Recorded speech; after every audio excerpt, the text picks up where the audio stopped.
What do you see when you look in the mirror? Not the version of you that others see, not the filtered image your friends or enemies project upon you, but the raw, unfiltered, honest version, the version you know too well. When you stare into your own eyes, stripped of illusions and expectations, what reflects back at you? That image, that person looking back, is your greatest ally and your greatest obstacle. No one knows your weaknesses like you do. No one understands your secret doubts, your silent struggles, your whispered dreams, and your roaring fears the way you do. No one in this entire universe focuses on you like you do, and no one ever will. The Stoics understood this. They taught that our energy, our effort, our entire existence should orbit around the one thing we control, ourselves.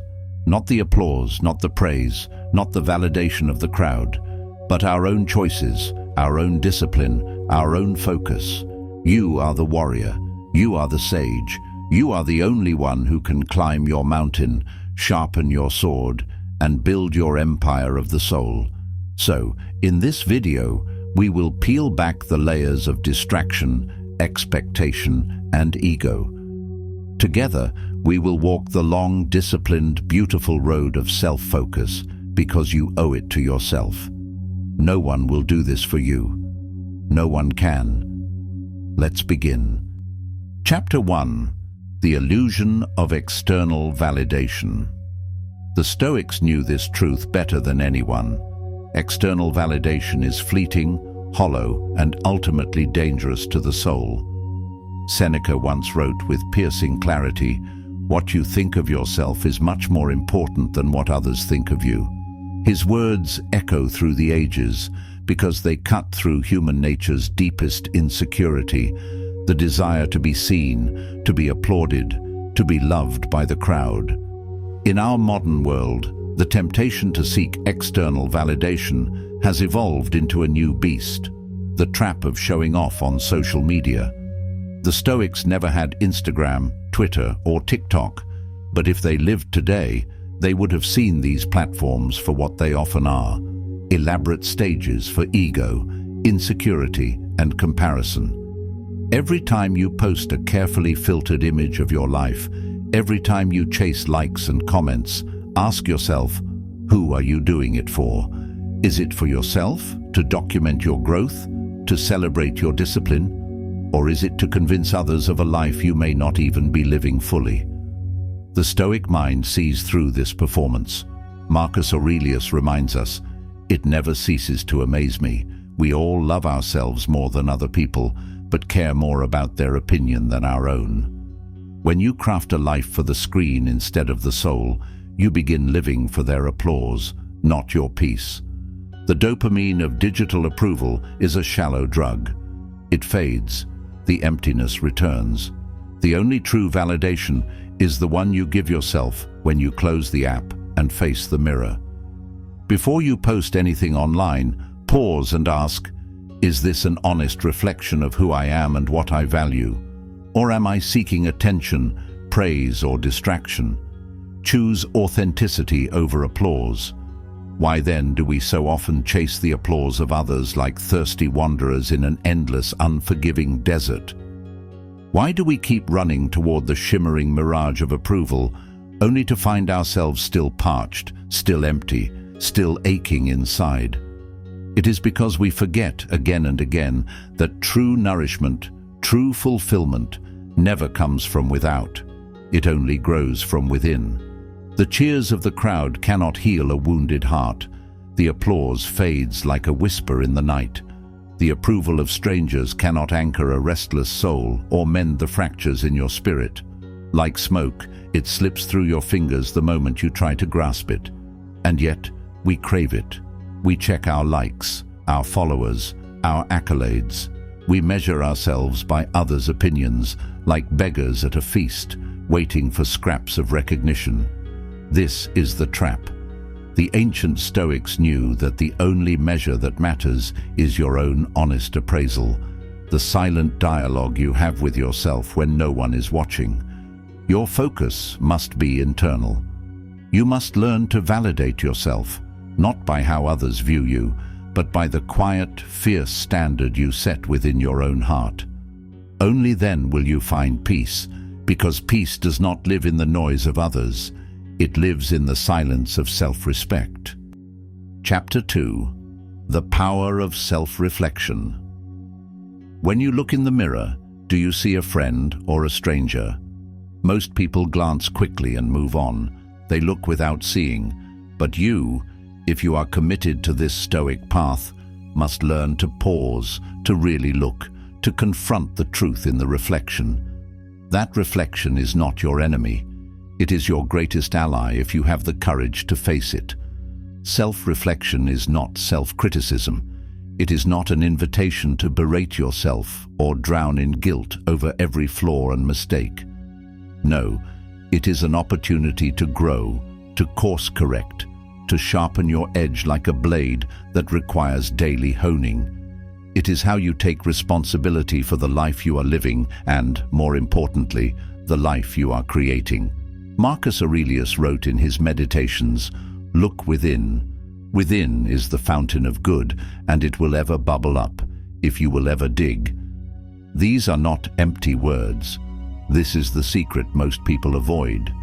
We look everywhere except inside ourselves, at the news, at gossip, at social media, but never at the one place where peace and progress live, within. The mirror shows you your flaws, but it also shows your potential. It shows the fatigue in your eyes, but also the light of resilience that never fully dims. When you reflect honestly, without judgment, without the noise of ego or the weight of shame, you begin to see the person you can become.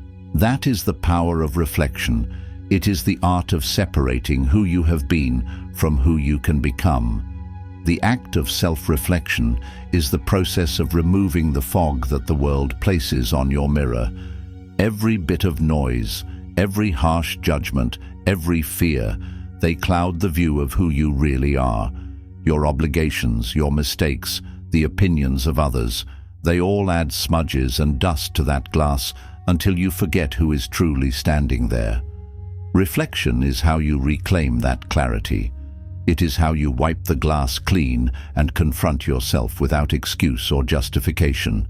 It is how you say, "This is where I am. This is where I need to go, and no one else can walk this path but me." It is a practice of conscious confrontation, a practice that the modern world has made increasingly rare. It is in these quiet, solitary moments of radical honesty that you build a foundation for lasting change. When the noise of the world fades away, when no one is watching and no one is applauding, it is in that silence that you meet the raw truth of who you are and what needs to be done. It is uncomfortable, it requires courage, but it is the only way to rise beyond your past self. The Stoics did not ask for perfection, they asked for progress. They understood that we stumble, that we fall, that we make mistakes, but they also understood that the only way forward is through relentless self-assessment and adjustment. Reflection is how you measure that progress, one truthful look at a time. When you practice this regularly, you begin to see patterns, the things you tolerate but shouldn't, the excuses you recycle, the distractions that have become your crutch. You begin to notice how often you betray yourself in small, invisible ways. And you begin to change.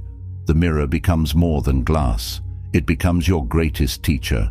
It becomes a map that shows you both where you've been and where you must go. The discipline to look and to keep looking is one of the most powerful tools in your arsenal, because no one else can tell you who you truly are. No one else can reveal your weaknesses and strengths with the precision that you can, and no one else will walk this road for you. That task belongs to you, and you alone. Each morning, look at yourself in the mirror and say one thing you appreciate about who you are becoming. Plant seeds of confidence. Chapter 3.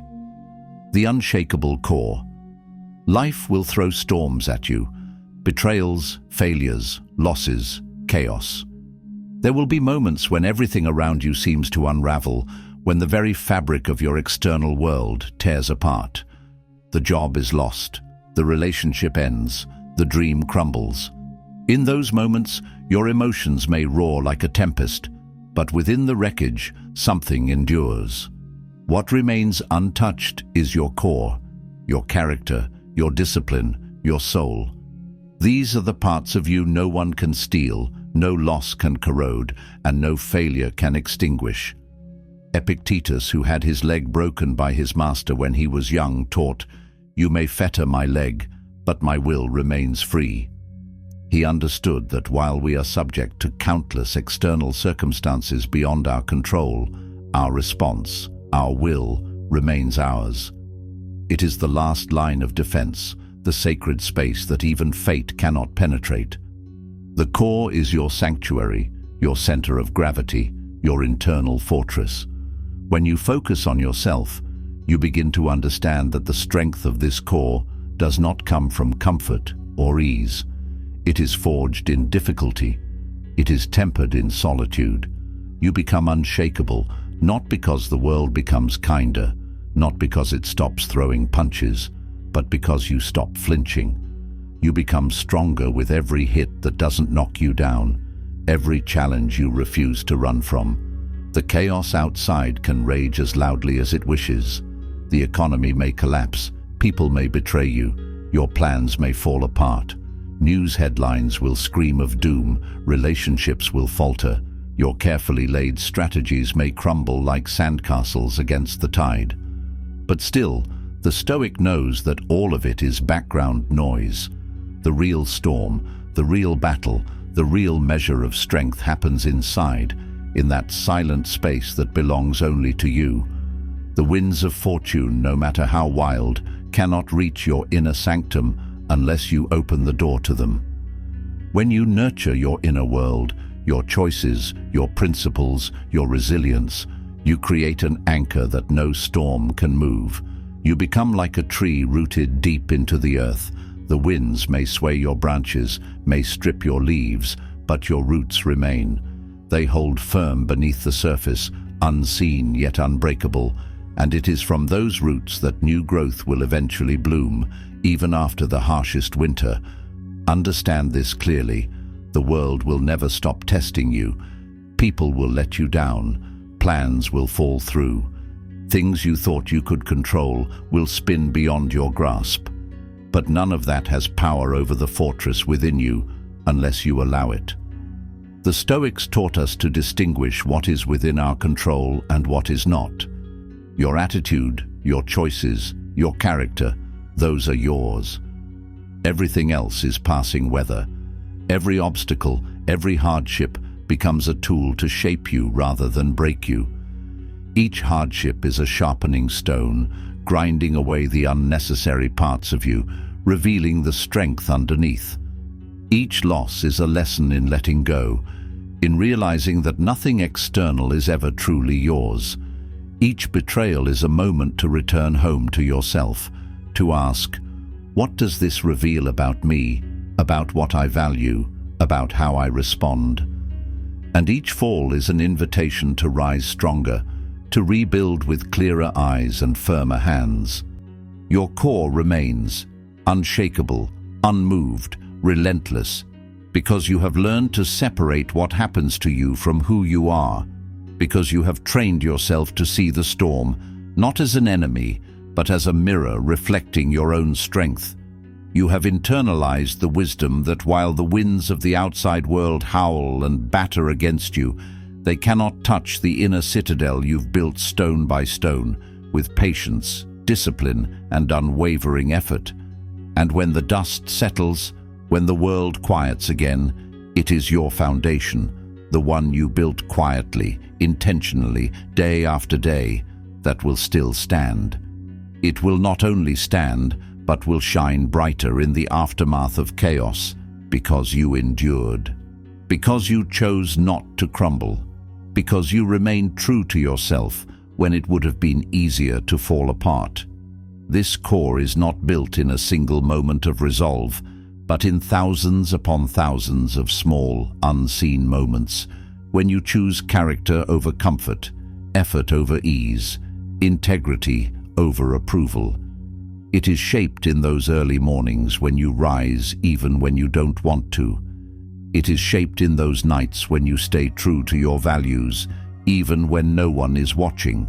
It is sculpted in every difficult decision, every moment you silence the excuses, every time you decide not to let external forces dictate who you are and what you will become.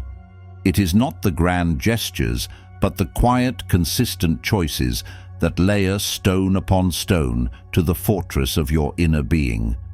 Understand this. It is slow, deliberate work. Brick by brick, layer by layer, you are building something eternal inside you, something that will endure long after the applause fades, long after the recognition disappears. Every refusal to surrender, every decision to persevere, every time you choose discipline over distraction, adds another stone to that fortress. And understand this, the world may never applaud you for this work. It may never recognize the quiet victories you achieve in the solitude of your mind. The world may be blind to the nights you wrestled with doubt and overcame it, to the mornings you chose to rise when your body screamed to stay down. No headlines will sing your name for doing the right thing when no one was looking. No trophies will be handed to you for facing your shadows in silence. But you will know. You will carry that strength with you like invisible armor into every trial, every conversation, every decision. It will change how you move, how you speak, how you live. It will show in how you hold yourself when no one is clapping, and how you walk forward when no one is watching.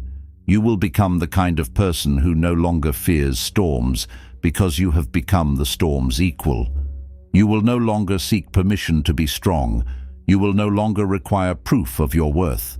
Your presence will be felt not because you shout the loudest, but because you walk with a quiet, unshakable power, the power of a person who has built themselves from within. That is the difference between those who crumble under pressure and those who grow under it. That is the difference between living reactively and living intentionally. So when life shakes, when everything external seems to crumble, you will smile, not because it is easy, but because you are ready, because you've built something no one can see, but everyone will feel when they meet you. You will stand tall while others falter, not because the storm is weaker, but because you are stronger. You will not shrink when others shout, nor bend when others break. You will move forward calmly, steadily, like the mountain that outlasts the raging winds. This is not a power gifted by fate. It is not granted by luck or circumstance. It is earned, quietly, painfully, patiently. It is cultivated each day you choose not to give up on yourself. Each day you resist the urge to surrender to the noise of the world. That is the power of an unshakable core, and that is what you cultivate every single day when you focus on yourself and do it for yourself. You become your own foundation, your own sanctuary, your own guide. And that, above all, is freedom. Every time life punches you, pause and ask, what within me is still mine? You will find your will, your integrity, your focus always remain. Chapter 4. The Trap of Comparison. We live in an age of endless comparison. Social media, gossip, career ladders, all tempting you to measure your worth against others. Every scroll, every headline, every conversation seems to whisper the same insidious message. You are falling behind. You are not enough. Someone else is living better, faster, louder. But the Stoics remind us, comparison is poison. It is the slowest and most destructive of toxins because it doesn't attack from the outside. It seeps quietly into your soul and convinces you to look everywhere except at yourself. Seneca warned, "It is not the man who has too little, but the man who craves more, who is poor."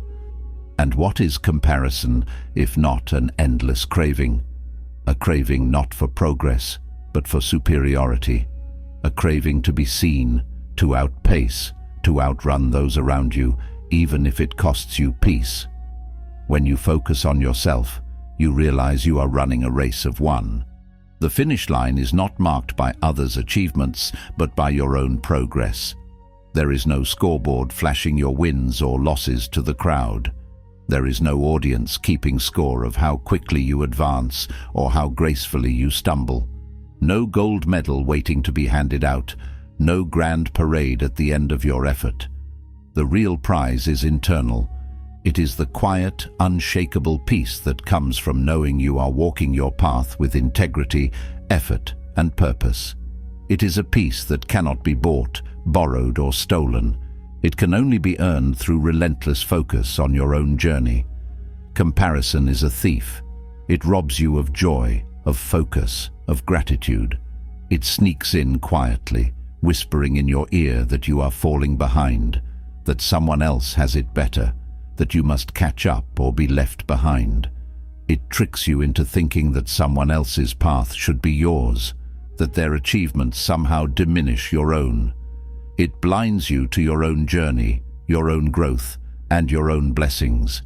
It tells you that you are not enough unless you look like them, earn like them, live like them. But the Stoics knew better.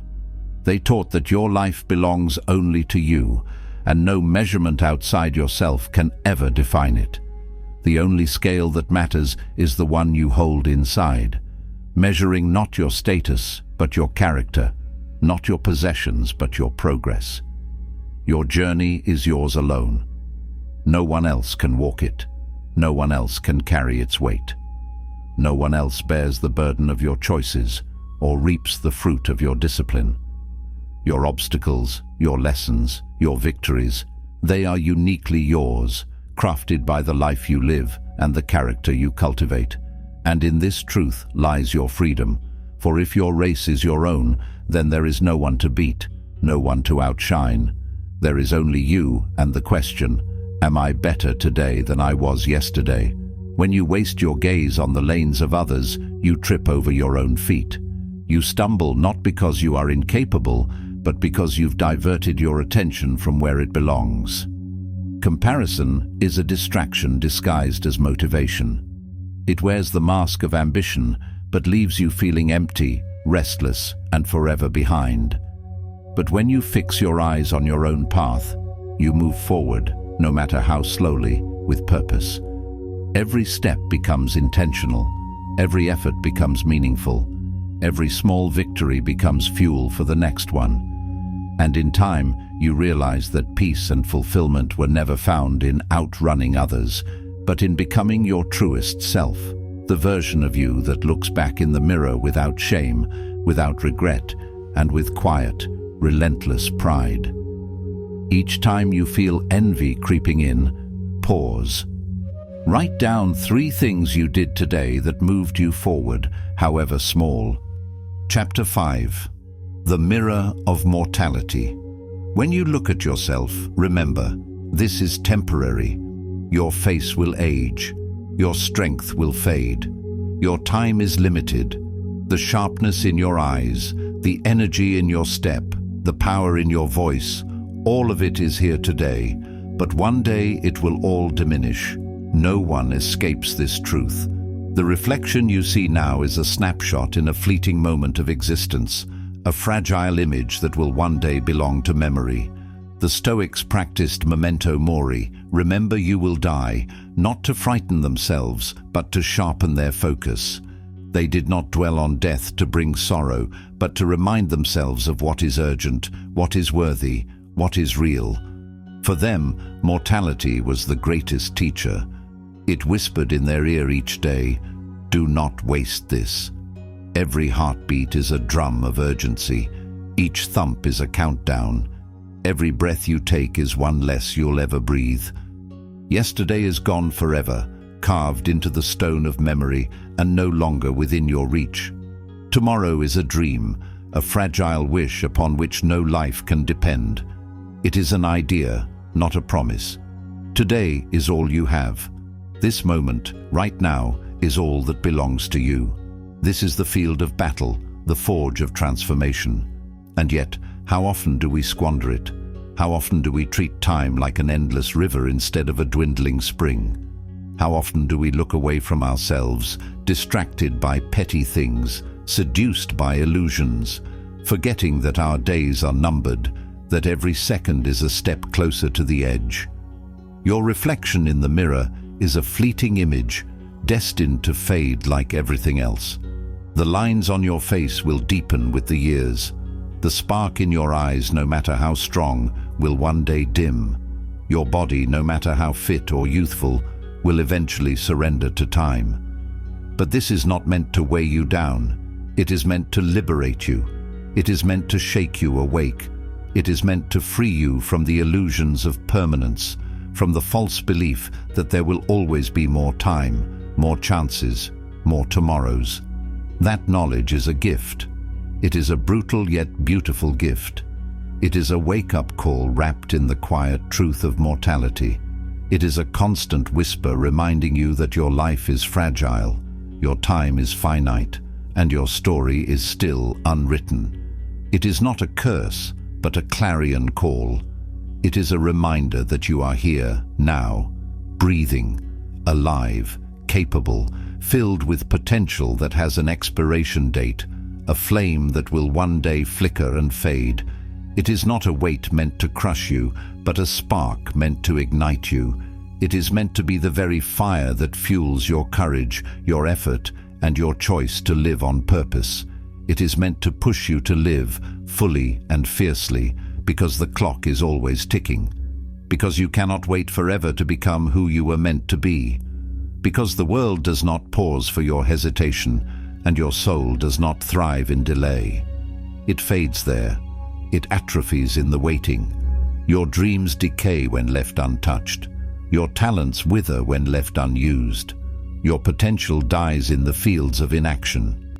And yet, most people walk through their days numb to this truth, lulled by the illusion that tomorrow will always come, that there will always be more time to start, to change, to become.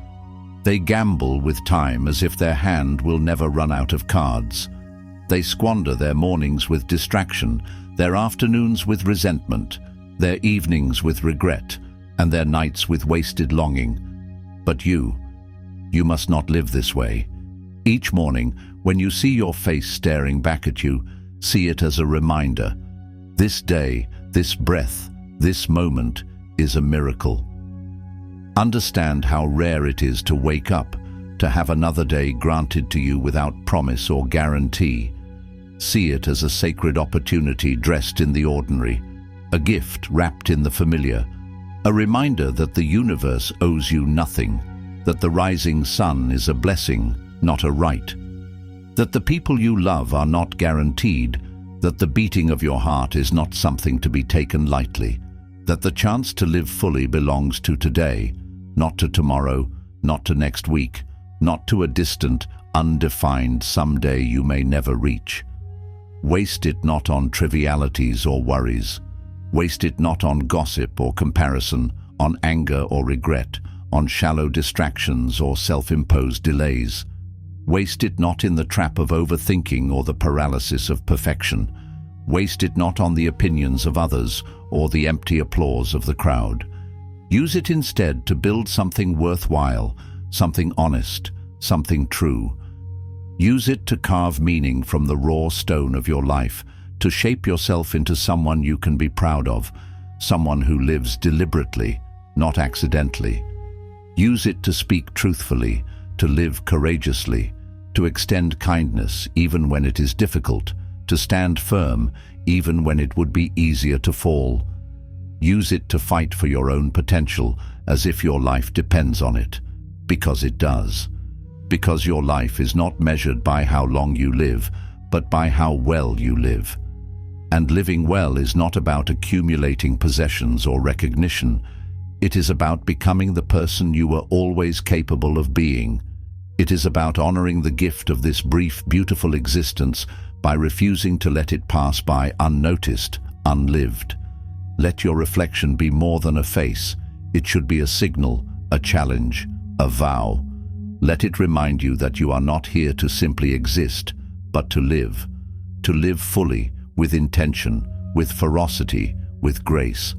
Let it remind you that life is happening now, not later, that you are the artist of your own existence, and today is your canvas, that no one else can paint your masterpiece, and no one else will care as much as you do if you leave it unfinished.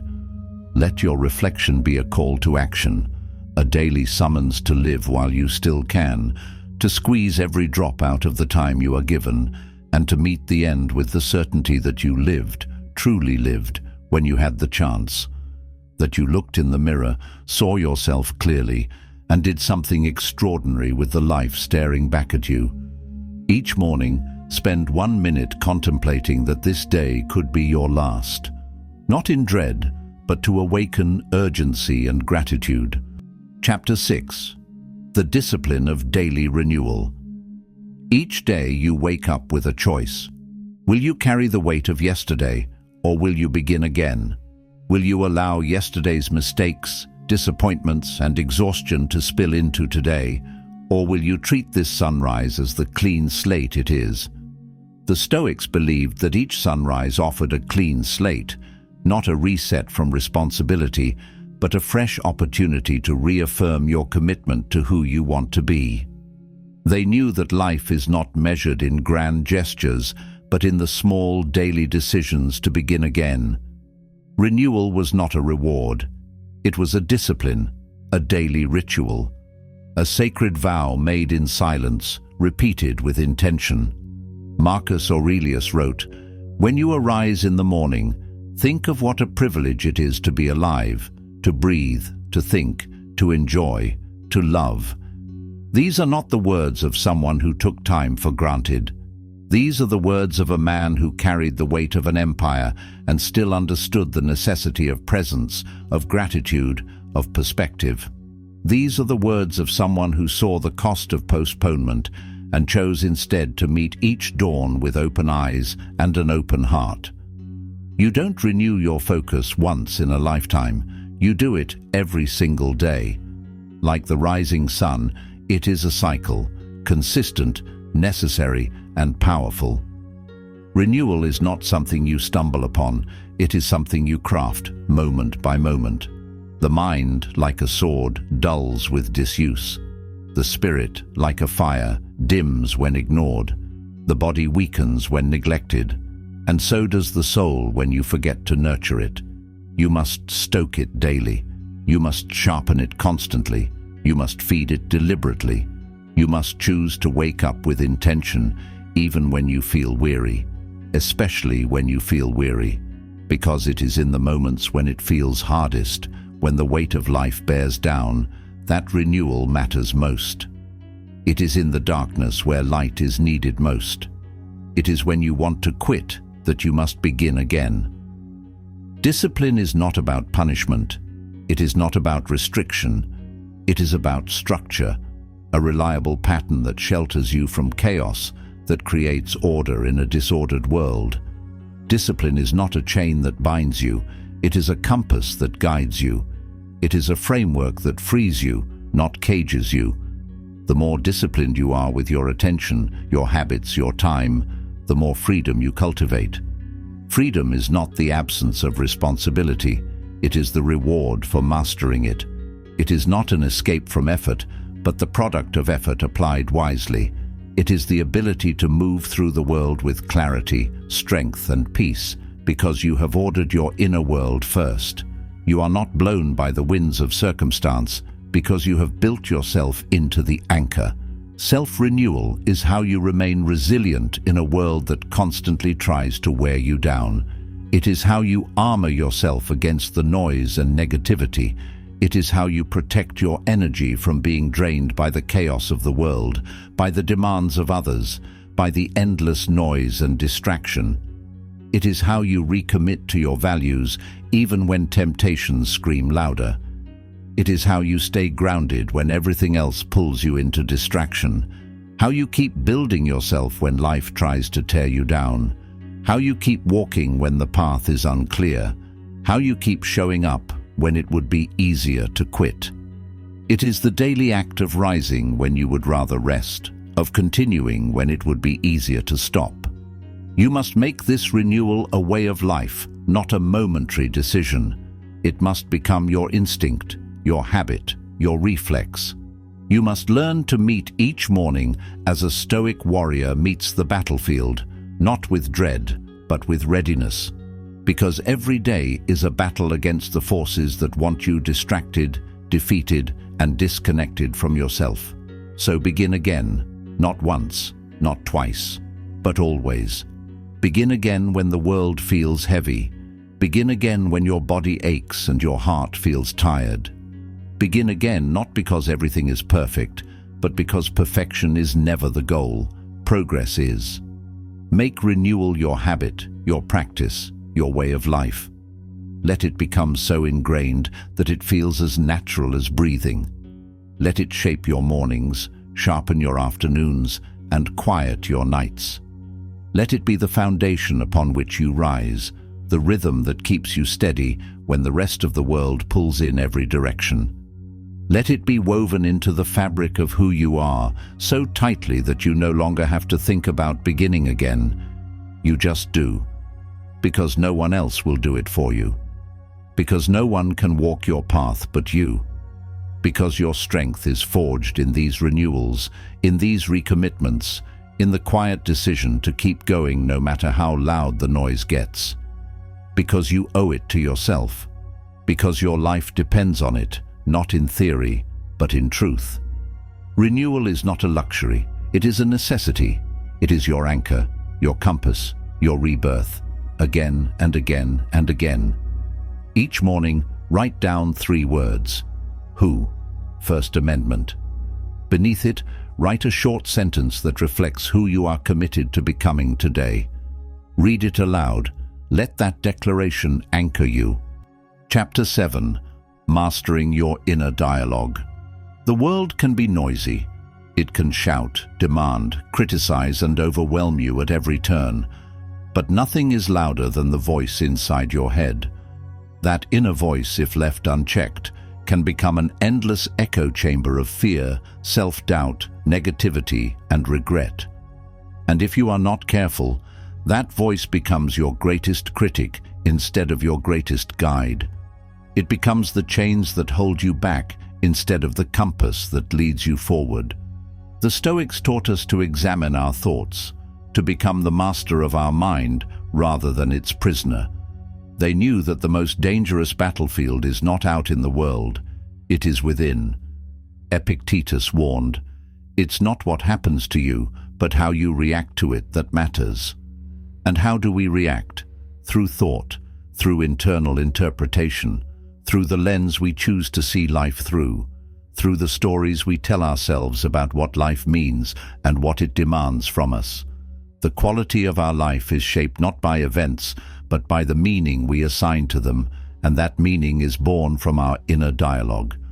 Your inner dialogue is the script you live by.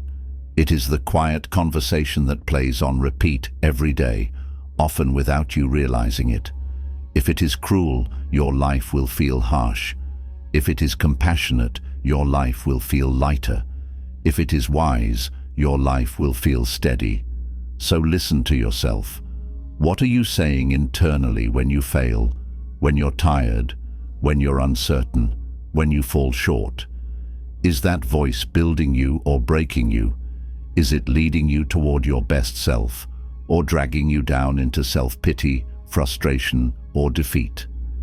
To be a Stoic is not to be emotionless, it is to be emotionally mature. It is to recognize that emotions arise, but they do not have to rule you. And that begins by speaking to yourself with clarity, with fairness, with truth. It means treating yourself not with cruelty, but with the same reasoned, patient discipline you would offer a dear friend who is struggling. You are not your worst day. You are not your loudest doubt. You are not the mistakes you made or the things you wish you could change. You are the steady drumbeat of your convictions, the quiet resilience in your choices. You are the sum of your efforts to rise again and again. You are the captain of your own soul, the architect of your mindset, the author of the story you live by. Remind yourself daily. Speak to yourself like a leader, like a guardian of your own mind. Train that voice to reflect reason, not reaction, strength, not shame, growth, not condemnation. Challenge your inner voice to be better, to be clearer, to be kinder, because you will spend more time listening to yourself than anyone else. And when you master your inner dialogue, you master the foundation upon which everything else is built. When you hear a negative thought rise in your mind, pause. Don't silence it. Question it. Write it down. Ask, is this true? Is this useful? Is this kind? Then replace it with a thought rooted in reason and compassion. Chapter 8. The Strength of Solitude. In a world that constantly demands your attention, solitude has become a forgotten art. Yet the Stoics knew that solitude is not isolation, it is nourishment. It is not loneliness, it is power. It is not detachment from the world, but a deeper connection with the part of you that the world often drowns out. True solitude is not about retreating from life, but about re-engaging with it through the stillness of introspection. It is not about pushing people away, it is about bringing yourself back.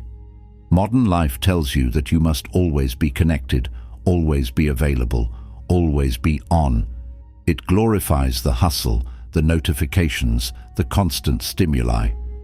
But when you live in constant noise, you forget what your own voice sounds like. You lose touch with the compass inside you. When you are forever looking outward, at headlines, opinions, validations, you forget to look inward. And when you forget to look inward, you forget who you are. You begin to live based on what others expect, not based on what you truly need. The Stoics understood this. Marcus Aurelius spent his nights in his tent, journaling, reflecting, recalibrating his soul away from the chaos of leading an empire. He didn't run from responsibility. He stepped into it more powerfully because he made space for stillness. Seneca urged us to retreat into ourselves, to carve out time not just to live, but to understand how we are living. Because without moments of quiet, without the practice of solitude, you drift through life on autopilot, reacting instead of reflecting. You act out of habit, not out of principle. And what is a life without reflection, but a life unlived? Solitude is where you meet yourself without distraction or expectation. It is where you begin to notice the subtle tensions in your heart, the quiet longings of your spirit, the forgotten parts of your soul that rarely get a voice. It is where you can inspect your thoughts honestly, without the need to filter them for others. It is where you can listen to the soft, steady voice of your conscience without the interference of others' opinions. It is where you can strip away the masks you wear for the world and sit face to face with the raw truth of who you are. Flawed, yes, but fiercely capable. But solitude requires courage. It requires strength to disconnect. It requires faith that your own company is enough. It requires the humility to be honest with yourself and the boldness to accept what you find. And it requires discipline to use that solitude wisely, not to escape life but to sharpen yourself for it, not to isolate but to refine, not to shut the world out but to come back to it more complete. In solitude you find clarity. In solitude you find strength, you find direction, you find truth. And when you emerge, you do not emerge weaker, but stronger, because you carry the calm of someone who knows themselves, because you have walked through your own inner wilderness and come back wiser, because solitude has given you what the noise of the world never could, a grounded, resilient, and unwavering sense of self. Spend 10 minutes each day in silence with yourself. No phone, no distractions. Ask yourself, what do I need to hear right now that I've been avoiding? Listen, write it down. Chapter 9. The Courage of Authenticity. To live focused on yourself is to live authentically. not to wear the masks that society hands you, but to stand boldly in your truth. It is to resist the temptation to shrink yourself for the comfort of others. It is to refuse to trade your uniqueness for acceptance. The Stoics taught that the only life worth living is one that is honest. Honest with yourself, honest with others, and above all, honest in action. They understood that without authenticity, everything else crumbles. Success without authenticity is hollow. Approval without authenticity is slavery. Comfort without authenticity is decay. The world pressures you to perform, to please, to fit in. It sells you 1,000 versions of who you should be, more agreeable, more marketable, more digestible. You are told to smooth your edges, to quiet your convictions, to live as an echo of someone else's expectations. But when you do that, you sacrifice the most important thing you own, your soul. Every time you silence your voice to make others comfortable, you give away a piece of yourself. Every time you pretend to be something you're not, you step further away from who you were meant to be. Seneca said, "No man is more unhappy than he who never faces adversity, for he is not permitted to prove himself." But how can you prove yourself if you are not even being yourself? If you hide your true nature behind layers of pretense, how can you ever know the depth of your own strength, the breadth of your own capacity? Authenticity is how you meet adversity honestly. It is how you face yourself without flinching. Authenticity is an act of courage. It is a declaration to the world. This is who I am. I do not bend to approval or to applause. I live according to what is right, not according to what is popular. It is the willingness to stand alone if necessary. It is the understanding that popularity is cheap, but integrity is priceless. It is a refusal to abandon yourself for the sake of temporary applause. To live authentically is to choose discomfort over dishonesty, to choose truth over convenience, to choose yourself over the fleeting approval of the crowd.